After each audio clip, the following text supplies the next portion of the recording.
राज्याच्या राजकारण, समाजकारण, सहकार अशा अनेक क्षेत्रांवर छाप सोडणारे उपमुख्यमंत्री राष्ट्रवादी काँग्रेसचे अध्यक्ष अजित पवार यांच्या जाण्यानं उभा महाराष्ट्र सुन्न झालाय.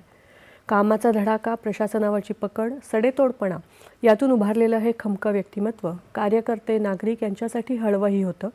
असं कणखर आणि मोकळ्या मनानं त्यांचं भावरसायन लोकांच्या आकर्षणाचं केंद्र ठरलं.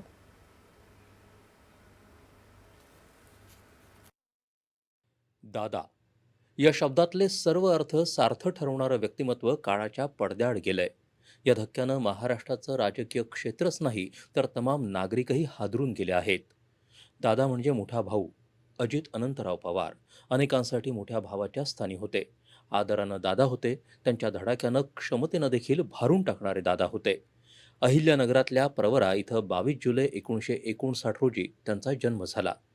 काका शरद पवार यांच्याकडून राजकीय वारसा आणि महत्त्वाचं म्हणजे अगदी बारकाव्यांनिशी त्यांनी समाजकारण आणि राजकारणाचे धडे घेतले.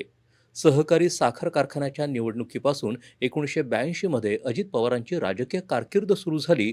तिथून त्यांनी मागे वळून पाहिलंच नाही. दूध संघ, विविध सहकारी संस्था, पतसंस्था, त्यांचा कामाचा धडाका, झपाटा अवाक करणारा होता. 1991 ते लोकसभेवर निवडून गेले. मात्र त्यांचं मन रमायचं ते महाराष्ट्रातच.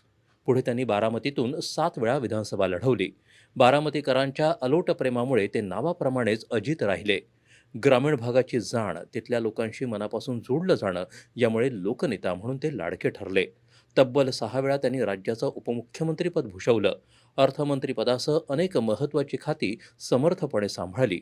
प्रशासनावरची पकड, अर्थविषयावरची हुकूमत आणि माणसं आपलीशी करणं या गुणांमुळे जसे ते चर्चेत राहिले, तसेच स्पष्ट वक्तेपणामुळे देखील.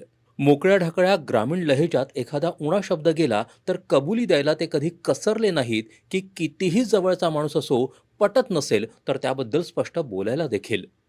एकदा शब्द दिला की काम होणारच ही त्यांची महाराष्ट्रभरात झालेली ओळख. अनेक वाद, आरोप यांनी त्यांच्या राजकीय आयुष्यात अनेक चढ-उतार आले. मात्र खमकेपणानं त्यांचा झंझावात सुरूच राहिला. राष्ट्रवादी पक्षाचं अध्यक्षपद मिळाल्यानंतरही त्यांचं कुटुंबाबरोबरचं भावनिक नातं कायम राहिलं.